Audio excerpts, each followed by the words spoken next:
አሳዛኝ ዜና የሚስ ወርልድ ኢትዮጵያ ሩት ይርጋለም እህት የሆነችው ቅዱሳን ይርጋለም የተገደለችው በቅርብ ጓደኛዋና በጓደኛዋ ቦይፍሬንድ መሆኑ ተጋለጠ። ፊልም የሚመስል የአጋጅ ታጋጅ ድራማ። የታመነችው ወዳጅ የሞት ወጥመድ፣ የቅዱሳን ይርጋለም አሰቃቂ ግድያ ሴራና የፖሊስ ምርመራ ውጤት። አዲስ አበባ የ2026 ሚስ ወርልድ ኢትዮጵያ ተወዳዳሪ የሩት ይርጋለም ታላቅ እህት ቅዱሳን ይርጋለም በተፈጸመባት እጅግ አሰቃቂ እገታና የግድያ ወንጀል ሕይወቷ ማለፉ የመላውን ሕዝብና የማህበረሰብ ልብ የሰበረ ክስተት ሆኗል። በሞዴሊንግ ዓለም ስኬትን ለማስመዝገብ በምትተጋው ቅዱሳን ይርጋለምና ከትምህርት ቤት ጀምሮ በቅርብ የምታውቋት ጓደኛው ቅድስት ሙሉቀን መካከል የጠነከረ ወዳጅነት የነበረ ቢሆንም ከጀርባው ግን ምቀኝነትና አደገኛ ሴራ ተሸሽጎ ነበር።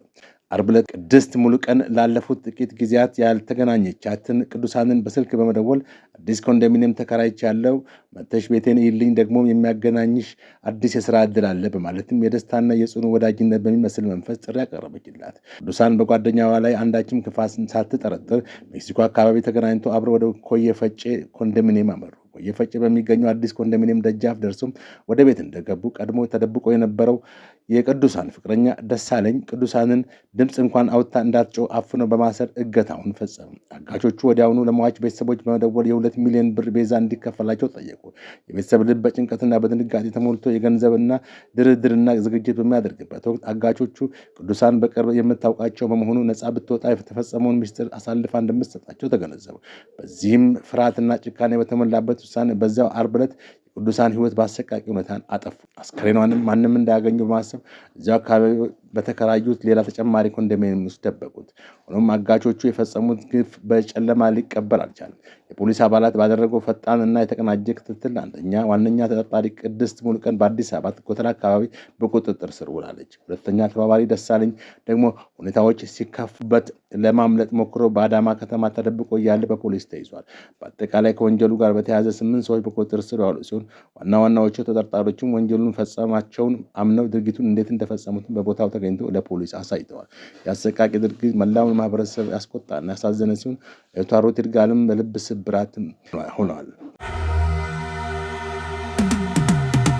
ወደ ሌላው የወንጀል ዜና ስናልፍ የራቁታችሁን ፎቶ በሶሻል ሚዲያ ለቃለሁ በማለት አስፈራርቶ ክብረ ንጽህና የገሰሰ እና የግብረ ስጋ ድፍረት በደል ወንጀል የፈጸመው ተከሳሽ በጽኑ እስራት ተቀጣ። በፌዴራል የመጀመሪያ ደረጃ ፍርድ ቤት ልደታ ምድብ 7ኛ ወንጀል ችሎት የቀረበው ተከሳሽ ጸጋዬ ሲሳይ ስዩም እንቁላል ፋብሪካ ይገዙ ሜዳ ተብሎ በሚጠራው መኖሪያ ቤቱ የ14 ዓመት ዕድሜ ያላቸውን የግል ተበዳዮችን ላስጠናችሁ በማለት ለእህቱ ልጅ በማስጠራት በ2018 ዓ.ም ያስገድዶ መድፈር ወንጀል ስለፈጸመባቸው በአቃቤ ሕግ ክስ ተመስርቶበታል። ተከሳሽ ግንቦት 30 ቀን 2018 ዓ.ም በግምት ከቀኑ 10 ሰዓት ሲሆን በአራዳ ክፍለ ከተማ ወረዳ 04 ልዩ ቦታው እንቁላል ፋብሪካ ይገዙ ሜዳ አካባቢ በሚገኘው መኖሪያ ቤቱ ውስጥ የ14 ዓመት ዕድሜ ያላትን የግል ተበዳይ ላስጠናሽ ብሎ በማስጠራትና ከወንጀል ድርጊቱ በፊት ገላዋን ስትታጠብ ያነሳትን ፎቶ ፌስቡክ ላይ አለቅብሻለሁ በማለት በልጅነት አእምሯ አስፈራርቶ የግብረ ስጋ ግንኙነት የፈጸመባትና ግብረ ንጽህናዋ እንዲከሰስ ያደረገ በመሆኑ በፈጸመው የግብረ ስጋ ድፍረት ወንጀል አቃቤ ሕግ ከሶታል።